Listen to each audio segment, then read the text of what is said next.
Thank you for joining. Welcome to the April 2021 edition of Big Questions, Big Ideas from Ball State University and the Muncie Public Library.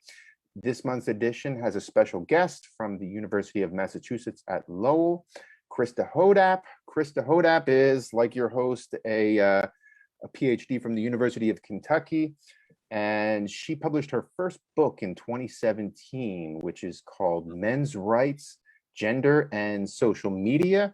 So she's an expert in masculinity and in gender studies, as well as many areas of philosophy, but she is here to talk to us about some newer ideas she has about masculinity. So, Christa. Hi, thanks, Kevin. So I'm going to get started. I'm going to go ahead and share a screen just to keep us a little on topic and clear as possible. So let me just get us there and we should be good. All right. Perfect.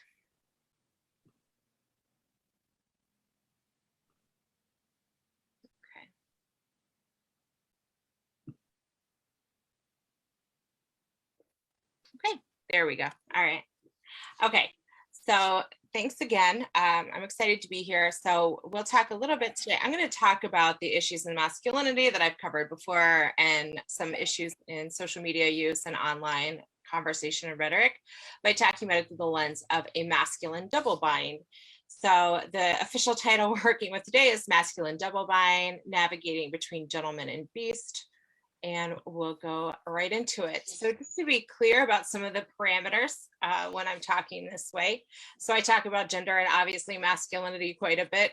It's obviously in the title and things like that, so we should know. So just to be clear too, for folks that don't work in these areas, that gender in this context refers to social and performative behaviors. And we'll just keep it that way, just to be as clear as possible. And masculinity too. So masculinity can mean a lot of different things, and it can look a lot of different ways in different contexts. So just to be clear here, I'm referring loosely, right, to masculinity in what we call a hegemonic kind of way, right?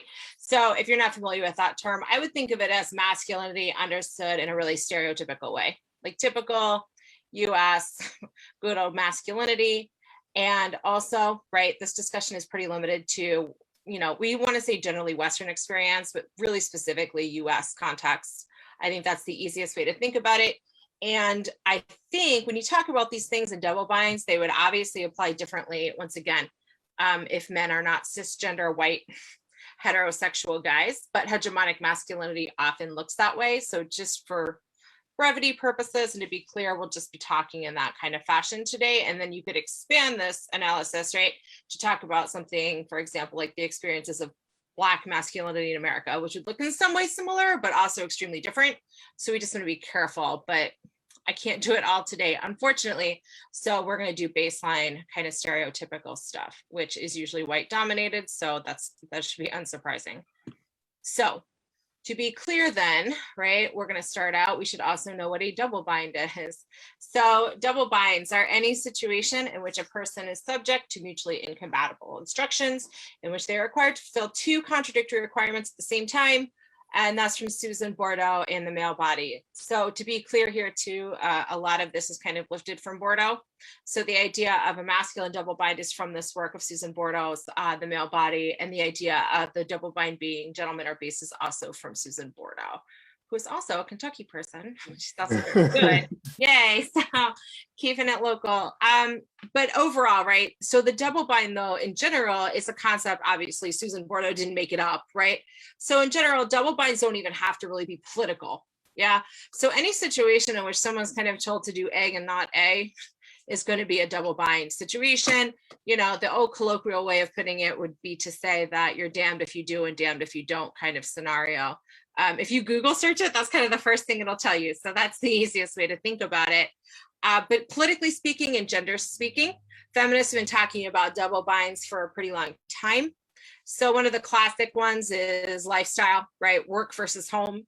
So we tell women that they should go to work, right? And not be economic leeches and, you know, sort of contribute, right? But we also mommy shame. I'm a new mom, right? So mom guilt is real, telling women, you know, you should be at home, you should be taking care of your kids, you should be doing certain things.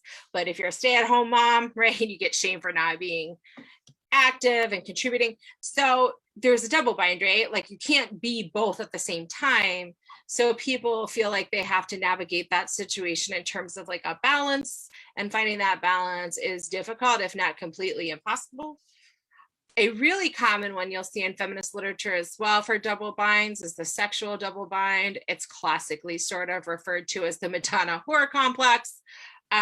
So, you know, this idea that like the sexually pure woman is desirable, but also kind of a prude, but the sexually available woman, right, is slutty, whorish, right, out of line in some way. So once again, you're damned if you do and you're damned if you don't, and it becomes extremely gendered, right? And these are the kinds of pressures that feminists have pointed out that women live with and have to navigate. And what's really interesting though, is until I started reading Susan Bordeaux quite a few years ago, I never thought about it much in terms of masculinity. And in her book, she points out that she thinks there's a masculine double bind. And I really think there's something to this. So I gotten really interested in talking about this. I think it's really interesting to talk about it in terms of general culture. I think it's really applicable to pop culture, which is what she does. I take it a little further than she does, but she kind of sets this up in this male body book. And I think it's really important. And she refers to the masculine double bind. And I think there's other double binds, but the one she identifies and that will work from most today is the one that talks about gentleman versus beast, right? And that's her wording. But I think it's really helpful. So her kind of outline about how to talk about this would be, you know, men in the US specifically are taught to be aggressive, value macho behavior, act as protectors, etc. And at the same time, whether it's just in terms of manners, she says alleged progress, they'll blame it on feminism, right? Things like that. They're told they also have to be a gentleman or respectful, right? They have to respect women and stay out of some sort of trouble. So how do you do that, right? Those are extremely contradictory, kind of conflicting things. So it's difficult, right, to navigate that sort of thing. And she points out a few examples, right? I think that there are more, and I can go through a couple of those now because I think it helps illuminate what's really going on here. But overall, right, once again, just like the ones we talked about in terms of women, it's impossible, right, to do this. You can't be a gentleman and a beast at the same time, no matter what the movies tell you. And if you don't do it right, yeah, men often will report feeling things like rejection or emasculation. It can result in things like backlash. So she talks about in her book a few things like boys will be boys culture, right?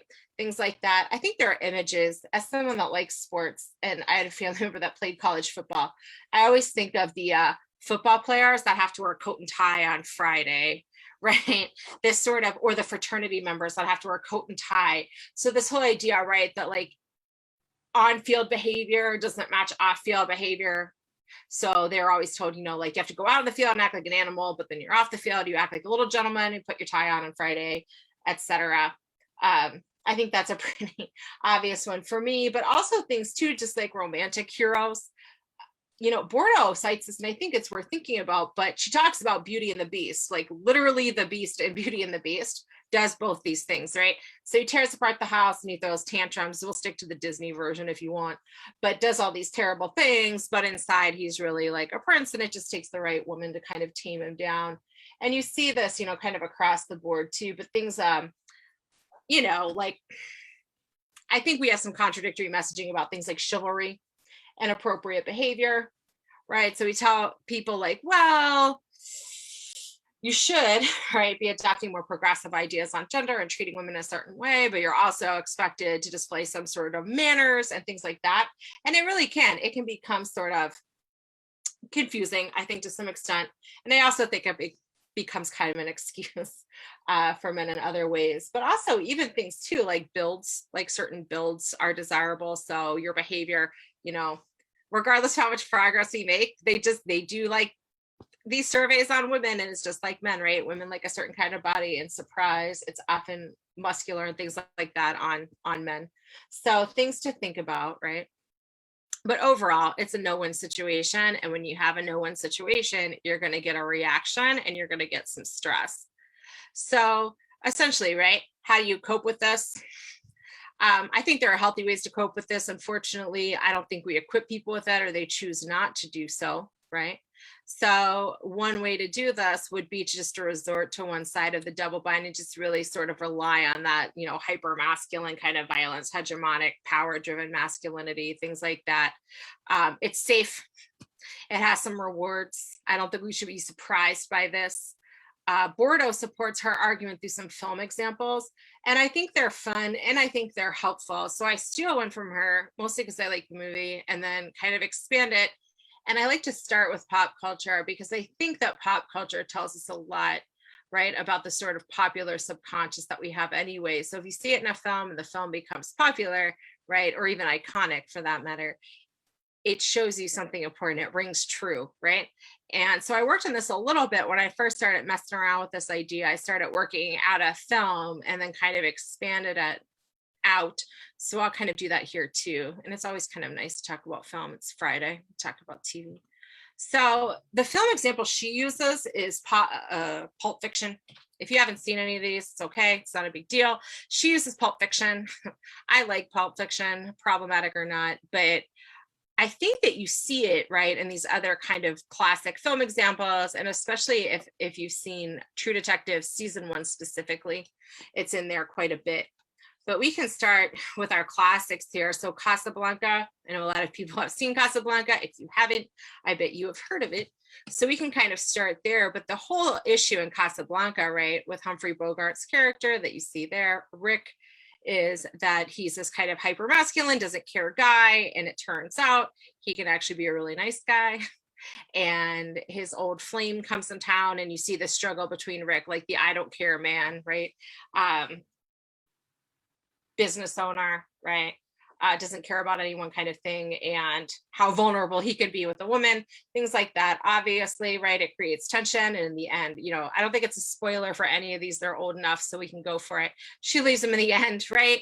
And once again, I think it's really interesting in most of these films, when a woman inserts herself into the situation, right, it causes nothing but trouble and stress, and she always ends up gone, and the men end up alone together, which is something we see again in Double Indemnity. If you've seen that, that's classic noir, right? Fred McMurray's character gets involved with Barbara Stanwyck's character, so she's the femme fatale. It's nothing but trouble for him. He has a friend named Keys who's investigating him, and it turns out Keys has figured it out. And at the end of the movie, he's like lying in Keys' arms, dying, and that's what he's left with after this woman's essentially ruined his life, right, for better or worse. And she's destroyed along the way as well. Same thing, Pulp Fiction. Bordeaux uses Pulp Fiction specifically because Travolta and Jackson's characters have this habit, right, of having these extremely philosophical sorts of conversations. They walk around, they talk smart, and then they'll do things like, there's a point at which Samuel L. Jackson's character literally says, get into character, and they flip, right, into these really kind of brutal assassins. And then when they're done, they go right back to like their banter and things like that. It's interesting. John Travolta has a run-in with a woman, Uma Thurman's character in the film. It causes him nothing but trouble. He's better off with his friend, Samuel L. Jackson / Jules. And you see that in the film as well. So once again, there's like a running theme. Yeah. So first of all, we have a singular character maybe that has some sort of exposure or enactment of the double bind. There's also another male character they relate to. Women cause troubles, they get ejected, and you end up in hypermasculine space again. It's the same thing in Casablanca too. At the end, he walks off with Louis and says it's a beautiful friendship, and the woman is nowhere to be seen. So these kind of things happen quite frequently. True Detective would take a little more time to explain. If you haven't seen season 1 and you like noir, I would recommend it. But what I like about this series is that they both kind of suffer under this, right? So you see Matthew McConaughey's character is more intellectual. He's the thinker, right? Rust. And then Marty, Woody Harrelson's character, is a lot more macho. He fits in better with the other cops, things like that. They kind of play it off each other, right? And the demands in the end up both destroying them. And once again, a woman gets in the way. And at the end of season 1, True Detective, they're left with each other. There's even a scene at the end of season 1, True Detective, where it actually looks like Marty is going to propose to Rust with a blue box. I don't know if you've seen this, but it looks like a Tiffany's box, and it's actually a cigarette. So you can analyze that however you want to, but yeah, I don't know how Freudian you want to get. but it's kind of interesting, right? So we see this going on over and over. And I think the message we're getting here, right, is that it's a classic issue, right? Women are nothing but trouble. The masculine double bind is actually very real. Two men can sort of play it off each other, and we often end up in this sort of hypermasculine space, right, that I mentioned earlier. So hypermasculine, right, would be the values that we talked about, but also just homosocial space, right? There are no women around anymore, right? We're better off and there's no women here. Women cause trouble. Women cause plot tension. Women end up gone by the end. So those are the examples. Like I said, she uses Pulp Fiction. The other ones are mine, but I think they work. But overall, right? So how does this relate a little more directly to what we're sort of talking about, right? Is that we have some issues with contemporary masculinity, right? And one of the issues too is that we see men dealing with feminism and gender progression and challenges to binary gender, challenges to heteronormativity, right? And everyone's dealing with that in their own way, but men have their challenges, and it makes folks feel lost and displaced and confused. And to some extent, I think we can be sort of sympathetic to that, right? When someone changes all the rules on you, you have to get your footing. But it also, there's a claim on you to react in an informed and just way. We don't always get that, right? So some of the stuff I think is legit, and I think some of it comes also from entitlement. So you may get legitimate feelings about and questions about what would healthy masculinity look like? What can we do with masculinity? What for example, there's a men's group in my area that I work with, right? And it's called Brotherhood of Strength. It's out of one of our rape crisis centers that does, gender counseling and gender progression groups and things like that. And they have these really good conversations. And what they're challenged with is thinking through things like, what does masculinity really mean? If I feel like that kind of identity is a good fit for me, how do I make it something that's healthy? And how do I make it something that's just, right, and respectful of others? And how do I recognize others on their own terms? And those are really important and good conversations, right? And then there's other conversations, and I think a lot of these are the ones that make the news, are things like, I was entitled to X, Y, and Z, right? Through masculinity, this is what I was told. I'm not getting this, right? I'm also frustrated. I'm told no, I don't understand what to do. So you don't want to do the hard work because it's hard, right? And you get a lot of anger, you can get resentment, and just your general backlash that we've seen to multiple sorts of social movements in the past, right? So it's a challenge. And what was gentlemanly is no longer appropriate, right? But total aggressive masculinity is also no longer appropriate, technically speaking, right? So like I said, some men are up for the challenge and some aren't, but we do have a bit of a mess on our hands. And it is interesting because I think as someone that teaches things like intro to gender studies, they always talk about chivalry, right? And one of the first things that always comes up is something like, well, am I supposed to hold the door for women? I don't want to get yelled at and all this stuff. And some of this, I don't know if it's necessarily authentic, like real issue, but there's always this little interesting thing, right? Because I ask people in the class, and I'm like, if you date men, do you expect men to pay for you on a date? And you have to tell the truth. And like a lot of people shamefacedly put their hands up and are like, yeah, and I know what's wrong, right? So, so we want to give at least some credence to the idea that people are getting some mixed messages, and it is confusing. And like, even if we're progressive, it's not just men that keep doing this, right? So, change is hard and double binds are hard, right? So even if there's progress, navigating this can be a real mess. And it really depends on how you deal with it. And one of the issues that does come up though, in that we see in backlash and things like that, is when folks get frustrated and things are difficult, it can create feelings of shame. So if you feel like you're failing as a man somehow, whether that's through your own feelings of emasculation or that people don't recognize you in a way that you want to be recognized, it can create a violent sort of reaction. And one person that's written on this, and this is an older work, but I think it's one of the most valuable that I've come across, is James Gilligan's work. And just to be super clear really quickly, James Gilligan is a psychologist, and he works in the prison system. His interviews that he used for the work that's informing this discussion, he was using highly violent offenders that were all men. And one of the things that he noticed, right, and it's true, is that men are far more often the perpetrators of violent crime. And he wanted to know why. And he looks into it and he's like, look, you can look at all these things like biology, et cetera, that's not it. So what is it? And he says the one thing that he noticed across the board with violent offenders is shame. And he says, look, if you're getting a violent reaction out of men and you're looking at specifically masculine violence, right, you need to understand it as a reaction to shame. And the reason he believes this is happening is that masculinity is so reliant upon honor codes, and that to not uphold your masculinity in a certain sort of way is like dishonorable, and to be dishonorable is shameful. And if you're sort of exposed to what he calls disproportionate amounts of shame and taught that the only way to fix it or undo it or get your power back is to be violent, then big surprise that that's what we're seeing here, right? It's the same thing. I mean, he'll even tell you, like, you can see little kids do it. And I just had a son, so I'm scared. But this idea, right, if kids make fun of you and you punch that kid in the face, that kid's not going to do it anymore. And that's how we socialize boys, right?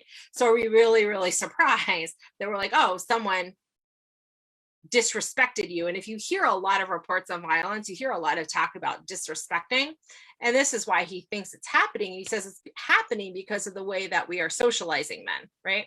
So here's what would happen then in the framework of a double bind is that if you're failing and it relates to the double bind, and the double bind is creating that kind of frustration, right, and failure, which would result in the framework of masculinity as shame and emasculation, then we shouldn't be super surprised, right, that hypermasculinity is the reaction to get some feeling of worth back or to protect yourself, right, or aggressive language or some kind of violent behavior, which once again could be physical or linguistic. That shouldn't be a surprising result given what we know from Gilligan, and also what we're figuring out about what happens when we expose people to these kinds of no-win situations. So when we have these kinds of no-win situations, and we talked about in film that people will retreat, right, into these sort of hyper-masculine spaces, what's become really interesting, specifically in the pandemic too, right, is that everything's online, which is why I'm not with you right now in person. So if everything's online, then we shouldn't be surprised that there are hyper-masculine spaces on the internet, right? And some interesting things with the internet too is that we know, right, that when you use social media, things like that, all these filters start telling you exactly what you want to hear. So it's really, really easy to like open your eyes and close your ears and engage with what you want to engage with.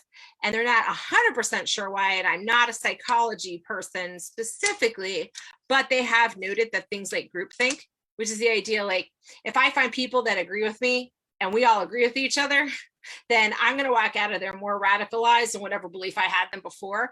It's worse online.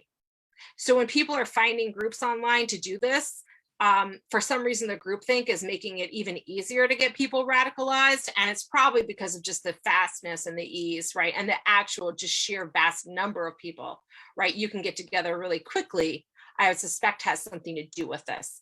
So what's become a hot topic because it's important and it's having big impacts on our everyday life is this manosphere online.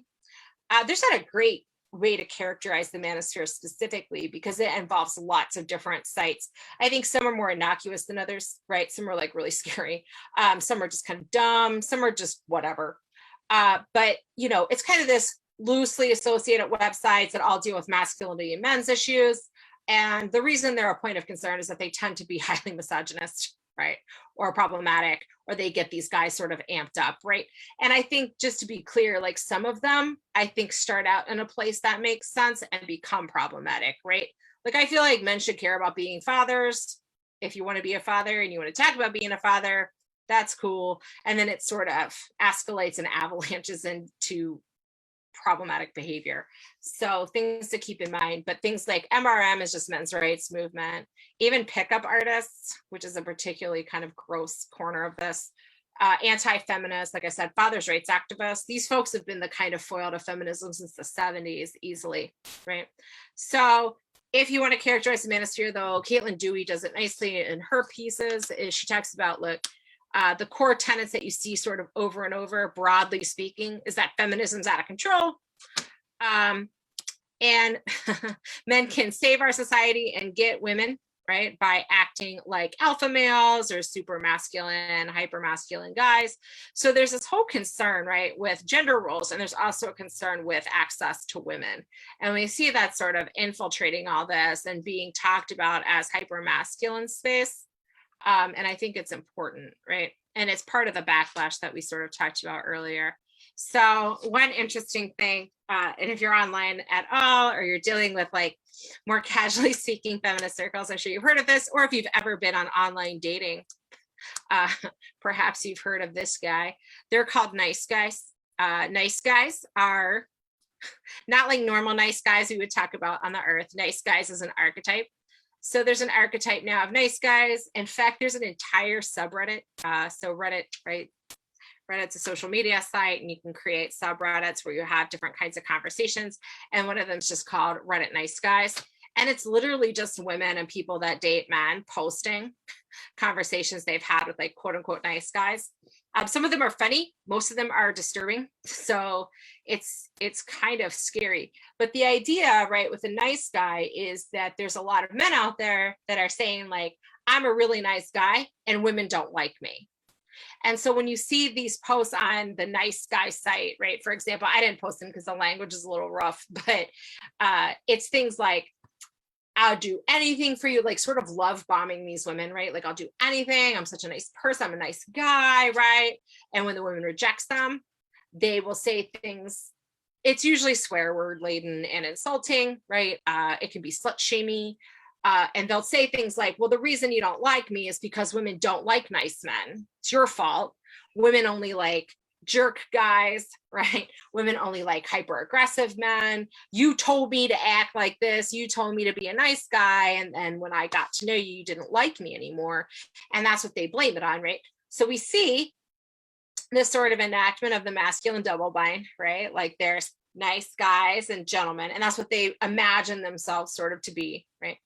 And aggressive, you know, alpha guys or chads or whatever you want to call them this week.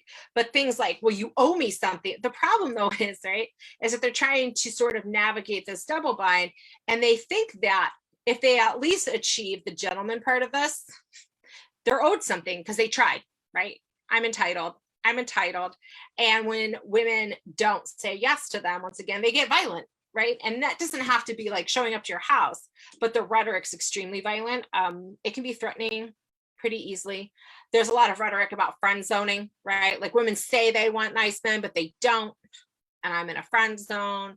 So things like that. So this is kind of what I would think of as like phase one of some of these masculinity issues that we're seeing online, is this sort of nice guy archetype, right?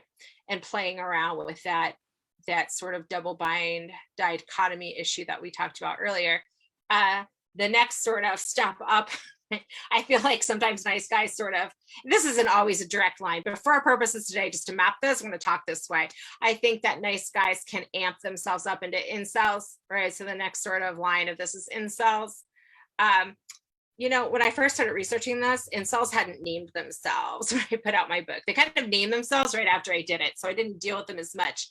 And I think what's scary is that their activity increased. And this kind of group is when the stuff online started bleeding into real life behavior a little bit more in really scary ways. And Elliot Rogers is sort of the big piece of this. And he's the incel, right, that wrote the manifesto and murdered people, and it was really scary. And there's others, right? I have a link here if anyone wants it later. But overall, incels are called incels because they say that they are involuntarily celibate. So the idea is we've gone from nice guy, right, to guys that actually have created a term for this, and they're like, I'm involuntarily celibate because women will not sleep with me because I have masculine failure in X, Y, and Z way, right? So, and they take this as like a slight,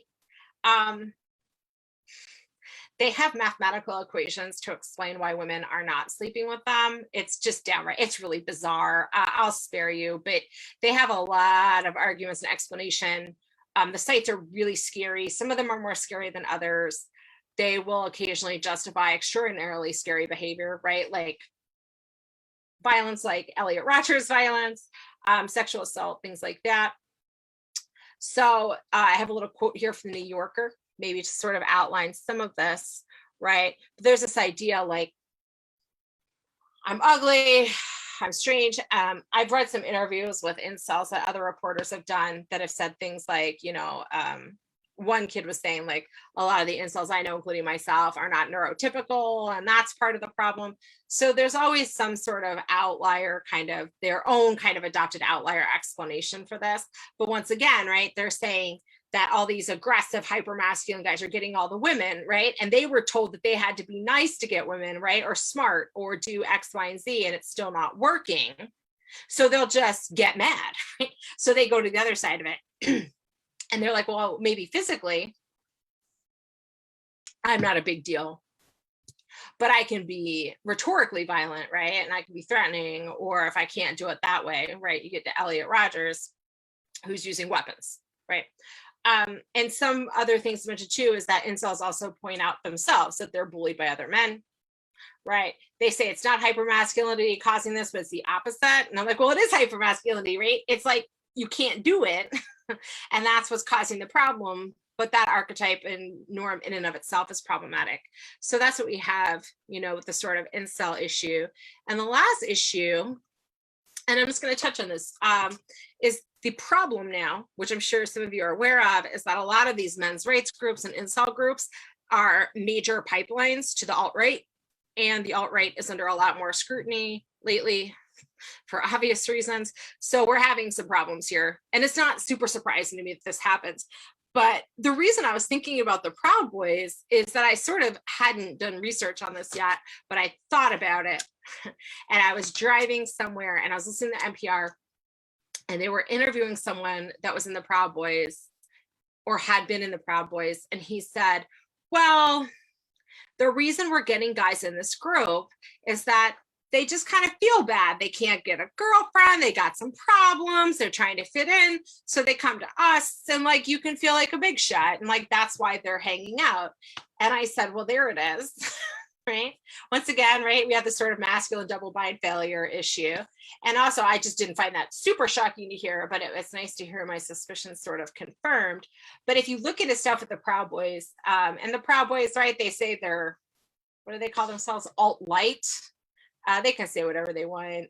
They're the defenders of Western cultures. They have a bunch of dog whistle stuff. It we'll just say, for the sake of today, it looks like alt-right stuff to me. But they definitely have a lot of really bad gender stuff. They like worship the housewife and all these sorts of things. So anyway, though, if you read this, they identify themselves as a fraternity. There's some quotes here from insider.com. They talked to some of these Proud Boys, and they said, they're invested in a specific view of masculinity, and that they're just not allowed to do it, right? Like something has undermined their ability to be real men, right? Whether it's feminist or something else.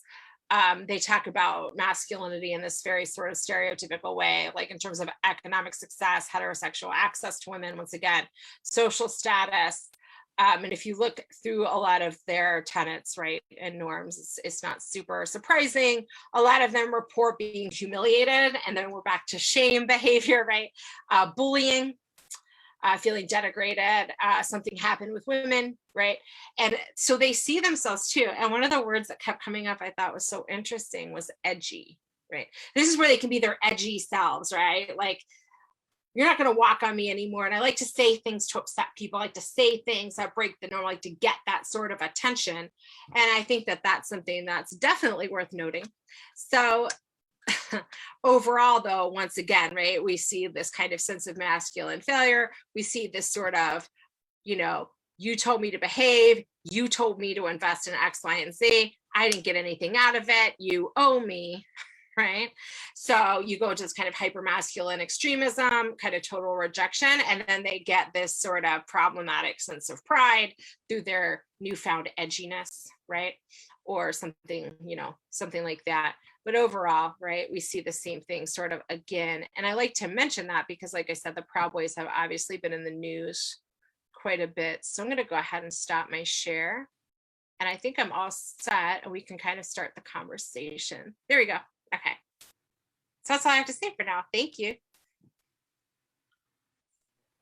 Thank you so much, Christa.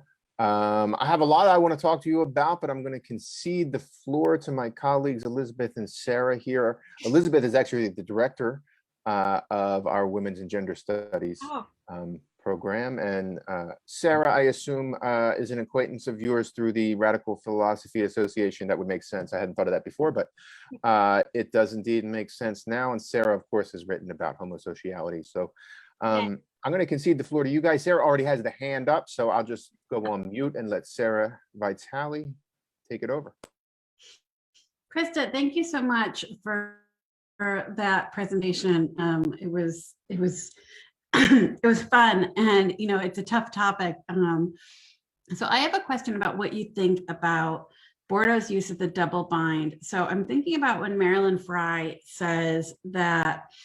So Marilyn Frye tries to distinguish between being oppressed and, being put in a tight spot. So Marilyn Frye might concede that men can experience double binds, but they're not the same type of double binds as experienced by oppressed people, because ultimately, one side of the equation is going to get you more rewards. And for women, or other minority groups, or men insofar as they belong to other groups, that they could potentially be oppressed. And so I wonder what you think about that. So I'll just stop right there. Thank you. Yeah, that's a really important point. So I think if we think about it this way, so I do not subscribe to the idea that white cis hetero men are oppressed. I do think they're harmed, and I think it's fine to talk about harm, right? But you're right, it's not the same sort of thing as oppression. So what we could talk about then, right, is something like the Proud Boys sort of exemplify this, right? So what happens with something like the Proud Boys is they say, well, and alt-right groups in general say things like, well, we support certain kinds of gender norms, right? We're getting back to traditional gender norms. So what they essentially are doing, right, is elevating up men for adopting sort of hegemonic hypermasculinity and encouraging women to adopt traditional gender roles that are obviously oppressive. And I think that's a point that makes it just really clear what's going on here, right? So when women do this, it creates an oppressive condition. It's pretty obvious to me, right?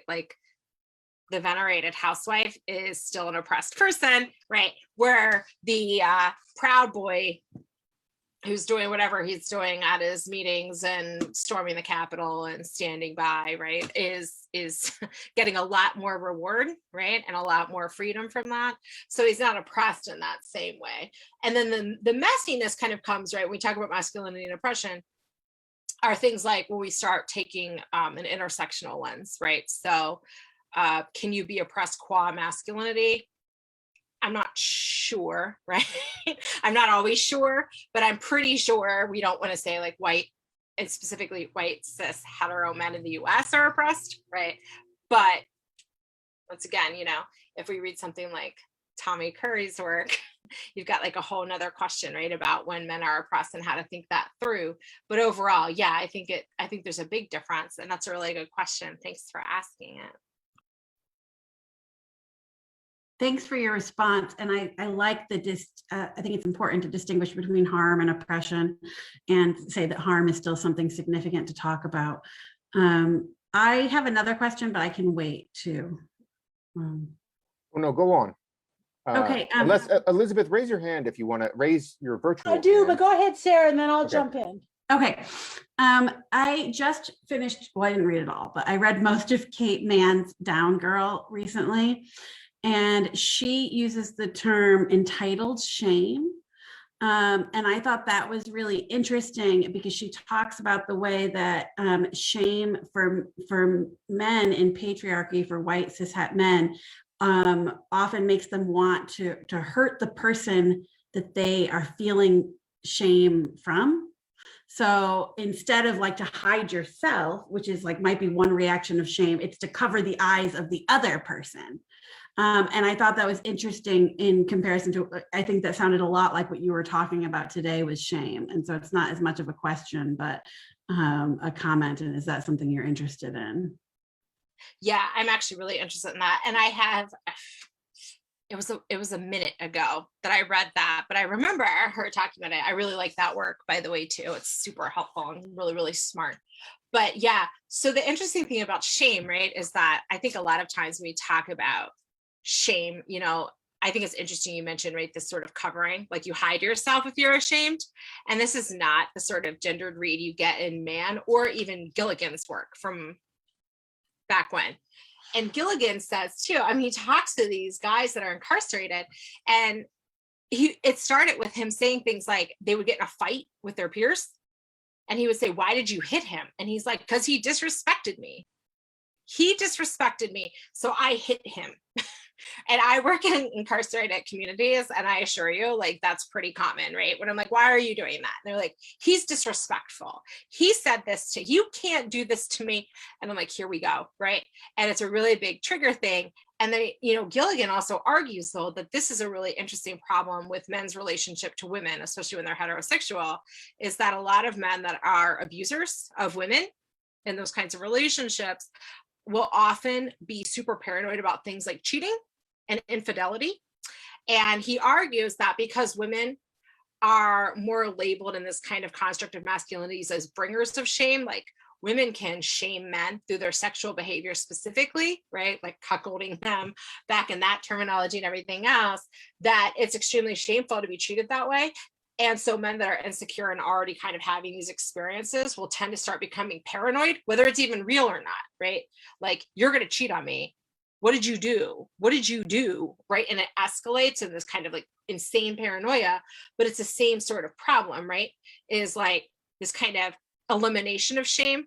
And I think the key piece that Gilligan gives us here is that we promise men that violent behavior, whether it comes out of your mouth or out of your fist, will undo it.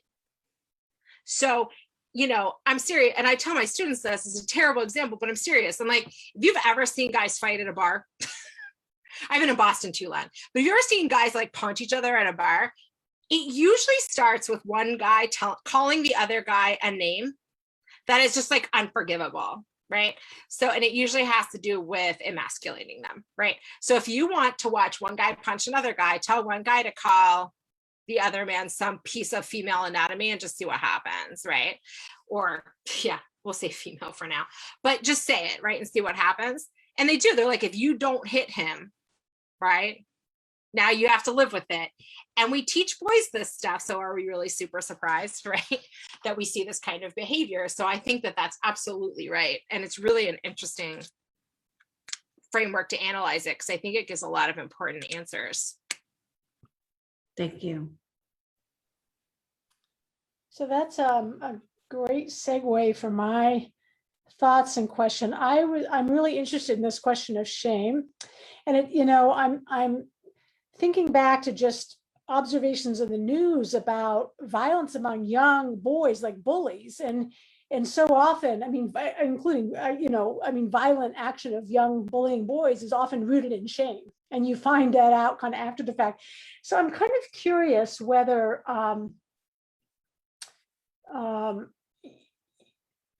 and I'm not sure I'm familiar who you can remind me who the researcher Gilligan is, but I'm curious what kind of interventions, as it were, you have read about in terms of shame, which I think is probably one of the most devastating and difficult psychological phenomenon to address, and how that also relates to this concept that you pose. Where's my note here about healthy masculinity? That seems like an important concept. That seems like a big concept. I mean, I'm kind of curious what's there, but how does one, if one thinks on a spectrum of shame that leads to reactive violent behavior perhaps at one end of a spectrum, and kind of what you might call healthy masculinity at the other, what is the process that you're thinking about that might, you know, help people traverse one to the other?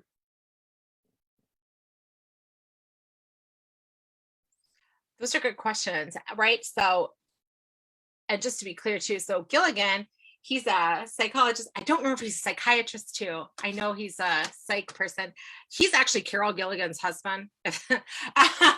So Okay, sorry, this is so interesting because yes, I mean, I'm old enough to have read Carol Gilligan when I was in college. I don't think I put that together, that there was a Mr. Gilligan, as it were, whatever. Yeah. Wow, that's wild. I had no idea. Okay. I don't know if he's still right. Yeah, like, yeah, but I don't had know if he's still no together. idea. Okay. When I read it in grad school, they were. So I was always like, oh, Interesting. Okay. that group of Gilligans, right? That group of Gilligans. Okay, that pair of Gilligans. Okay. Yeah, so I'm like, okay, that makes sense, right? So, but yeah, so his work is good. Like I said, so he's working in like prison situations, which are kind of these extreme sorts of microcosms. And one of the interesting things about prisons, right, is that when you work in those populations, and I've worked in for a long time, right? I've worked in a men's prison. And what's so interesting is the obsession with hierarchy, because it's a prison, right? We know that's going to happen, but the men themselves do it, right? They'll do it by like behavior, but they'll also do it by like why they're in there. So offense, things like that. And then there's certain levels of bullying within the population. And then there's a relation to the COs, the correctional officers, and there's like a bullying issue there. And they have a lot of things to say about it. And they'll tell you like, this is who you look out for, this is who you don't look out for. And it's really an interesting problem because you mentioned bullying with young boys, right? And what I think is so interesting about the prison situation is that it's adult men, right? Doing the same thing in this like extremely concentrated sort of way, right? So I think that's why Gilligan gives us some good insights and some really good clues. And I think, you know, his suggestion, you know, and everyone's suggestion is like, we had to do something. And the problem is your question, like, how do we do it? And I think one of the challenges I have with this is, you know, like I have an 8-week-old son hanging out downstairs. And if he identifies as, if he's a man, right, if that's who he is, and he's going to engage with masculinity, I'm afraid for him, right? I'm afraid for him to feel like he has to hit others, right? Or be constantly sort of vulnerable to being hit. Like men are always sort of vulnerable to violence in a very different way than women are. Women have their own sort of relationship to violence, and men have theirs too, but men are much more likely to like go out for a drink and get punched in the face, right? And you're supposed to sort of, you know, how do you tell, right, a young boy not to do it, right? Yeah. Like how do you withhold or how do you withstand that kind of social pressure and like high levels of shame? Like I can insulate them as much as I want, but until other people sort of understand, right, that violence isn't restorative in this way, like what are we supposed to do? And we do tell people that violence is restorative, right? And I think people know that, but since it still works, I think you get, and we've watched some of these guys online do it. They weren't violent guys. They were the ones being bullied, right? They were the ones getting picked on. And instead of being like, that's a really crappy thing to do, I shouldn't be violent towards others, they break, right? They kind of snap and they're like, fine, then I'll just do it online. And it can start with things like trolling, right? Like it's funny. I can go in and teach someone a lesson about this. Or if I don't like what you do, I'll dox you, like releasing all your information. And then it sort of escalates, right? Because once again, it's rewarding. So if you put someone in their place and it feels restorative to you, then it's pretty simple, right? It's like, oh, well, that worked. I'm gonna do it again. Well, that worked. I'm gonna do it again, right? And it's almost like you get addicted to it. I have like a family member that does this, and I worry about his trolling behavior because he's like, it's funny. I like it. And he was bullied in school. And sometimes I worry, right, where this is going. And the problem is that we teach violence as restorative, not justice, right? Not. We tell people, right, not to do it, but I don't think that we're honest, right? Because I think that we're showing people something different. And I think, you know, one of the other problems that we have, especially with young men, is we tell them to blow it off, right? Like sticks and stones, but words are the worst. Yeah. There are scenarios where I'm like, I would rather just be punched in the face than take certain kinds of verbal abuse and shaming and humiliation, right? Yeah. And I don't think that we recognize that, and the suck it up mentality is really problematic. Yeah. So until that even goes away, right, where you're allowed to be hurt and that's not embarrassing, and you're allowed to have feelings and you're allowed to talk, right? That would be super important to me. And that sounds so small, but that's how I think far gone we are in certain respects, right? And as far as what healthy masculinity looks like, I don't know. And one of the questions I have that I don't have an answer for, but it's my own question that I'm always thinking about is like, is that is that possible? Is there such a thing? Right? Is this identity salvageable or is it not? And that's something I don't know, right? I don't know. But I think that when I think about the men's groups that I work with, I don't know if they can fix healthy masculinity, but those are people that are men, and those men are trying to do better, right, in what they have. And I think that's important. But I wonder that all the time too. I'm like, is healthy masculinity like an oxymoron? Is healthy femininity at this point an oxymoron, right? Yeah. Like, does this work? Like, what are we messing with anymore? Who's right? Right? Are these even real? Should we just go Judy Butler here and see what happens? Right? Those are really good questions I don't have great answers for yet, but they're at the center of this for sure.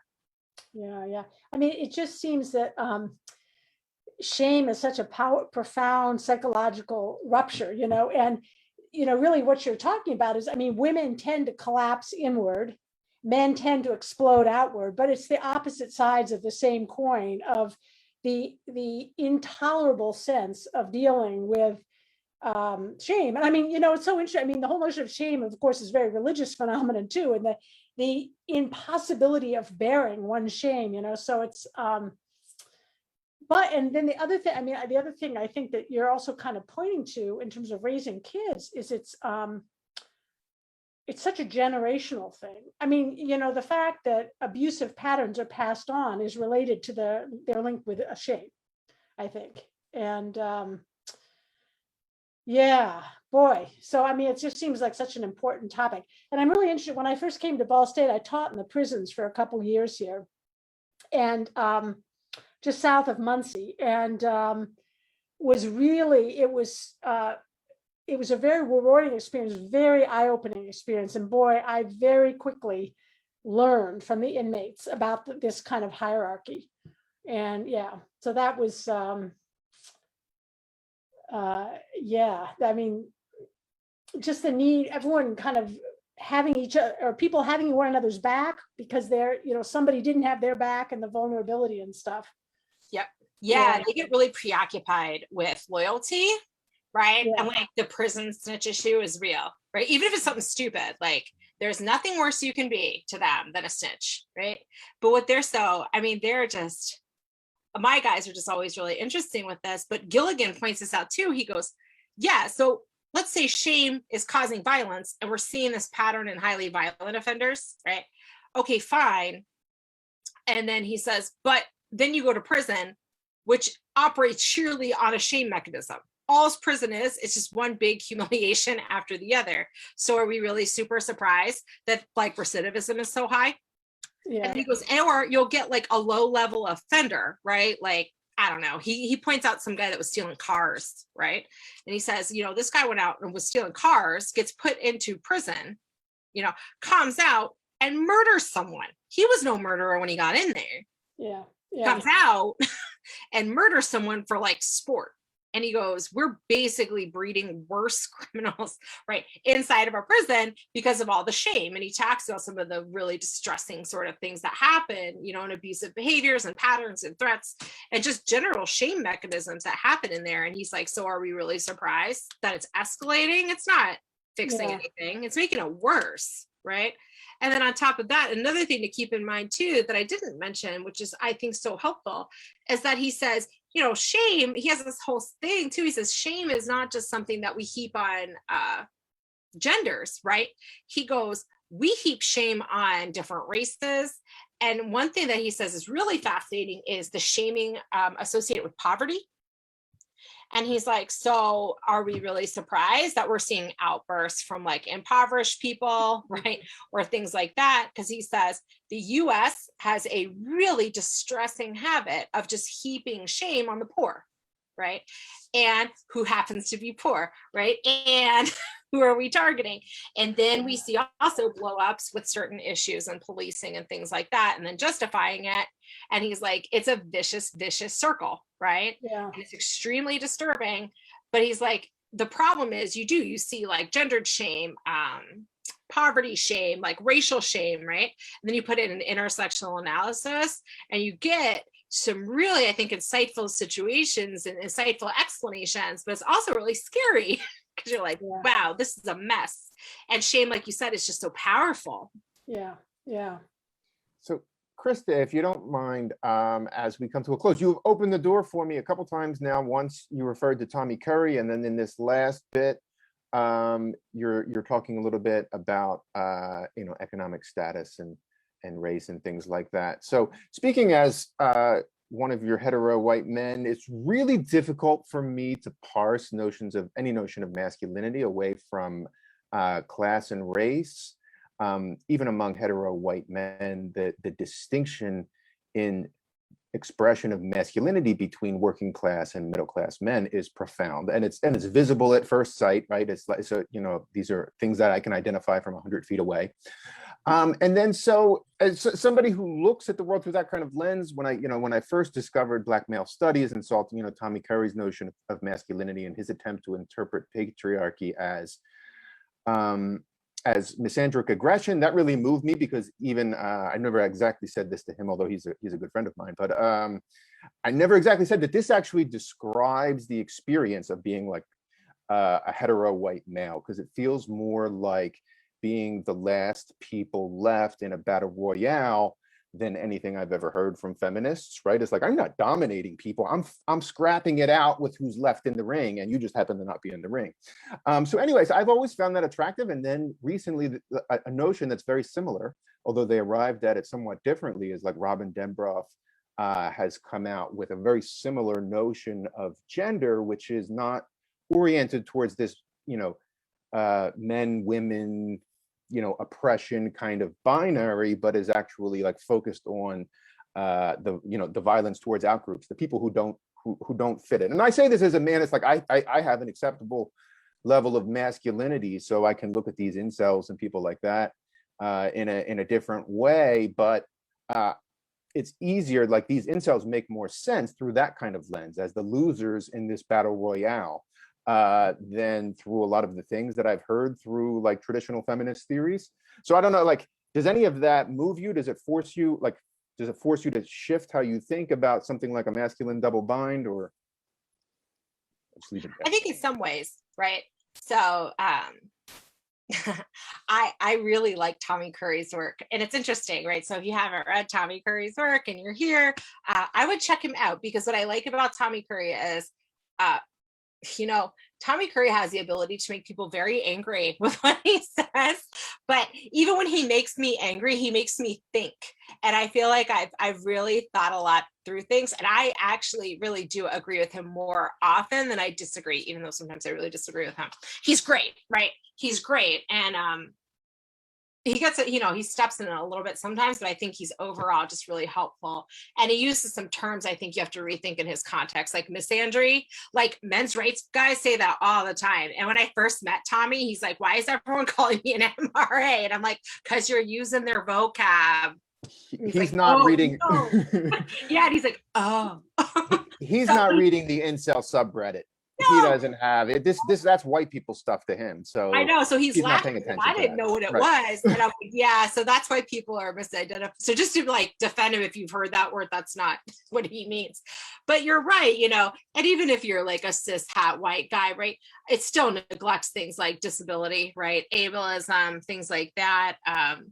Class, I think, really matters. I even think regionality matters, right? As someone that's moved around the US a little bit too, and issues in terms, like I said, of race and things that you've mentioned. And it's tough, right? Because I think that, there's like the postmodern in me that just wants to, not do groups ever and just kind of see what happens. But I also think, right, so, conceptually speaking, I'm skeptical of the realness, but I have to talk about them, right, to make sense of them. So it's mostly pattern detection, right, at this point. So we have to talk in terms of patterns, and whether the patterns are always a good fit for like the realism or everyone else is suspicious, right? We should all be very suspicious of that. But at the same time, right, we see a pattern, and it's because like not all incels are like white dudes either, right? And not all incels are hetero dudes or cis dudes, right? But a lot of them are. But they really like to remind you. The MRAs like to remind you. But it's interesting because there are some patterns, and then there's patterns in language, and then they help themselves conceptually to things, right? And then I think it does a lot of damage to other men who are not engaging that way. So you are in a battle, you really are. Right? Yeah, absolutely. And it's rough. So just to be clear about the nature of the question, like I don't find anything that I read in Curry or in Dembroff to challenge the kind of analysis that you're giving of these double binds. They maybe put a different lens on it. And I think a good piece of evidence is that you know, Dembroff has come along with a similar scheme, but calls it a brand of feminism, whereas Curry is really insistent that feminism went wrong from the beginning, was always racist, was always trying to divide men from women in this way. So, but I don't necessarily run with him with all that. But I think the analysis of race as gendered, as you know, as competitive masculinity, is the core thing. It's the core thing in race, and it's the core thing in gender. And it does, like, it maybe makes you think differently about people like incels, but not dramatically so. So yeah, so we're here past 6:30, and so I just want to give you the opportunity to conclude. Do you have any final thoughts you want to share with the Muncie audience? I won't ask you about healthy masculinity. I like the answer you gave to Elizabeth's question. I'm not sure. But yeah. Anyway, I'll leave the last words for you, though. Right. So I think, you know, just on that note, right, is that I think there's a real challenge when you do any work with gender or anything that would involve like social justice and identity, is that I feel like we're always tearing things apart, and we don't always have great answers on the rebuild. Right. And that's a challenge. And I just want to own that. And so I'm not avoiding it. Like, I honestly don't know. Right. And I don't think any of us know. And I think it would be hubris to say that we do. And I think that in some ways that can sound like it's almost hopeless, but it's definitely not. Right. So I don't want us to end on like, well, we made a mess and there's nothing we can do. There certainly is. And just because we don't know the exact like telos this might take or end game, you know, you just have to live in the process. And that's really important. And I think, you know, there are things to take away from this. Like, we can talk about masculinity, but it does remind me too that a centerpiece of this is shame, right? So whether or not something's necessarily gendered, it's our value systems, right? That infiltrate so many things, anything, like we said, from religion, right? Mm-hmm. Just to how we teach young boys to play games on a playground, right? So things like that are super important. And, you know, as disheartening as Proud Boys and incels can be, I see a lot of good things too. I see a lot of good change. I see a lot of great conversations. And just the fact that we're talking about Dembroff and Tommy's work, right, and engagement with that, it gives me a lot of optimism. I feel very optimistic in some ways too. So, and I just really appreciate the opportunity to be here. And it's really good to see Sonia. I never see you. It's even nice through a Zoom screen. So yay. Absolutely. Thanks, Christa. Really good to have you. Good to see you.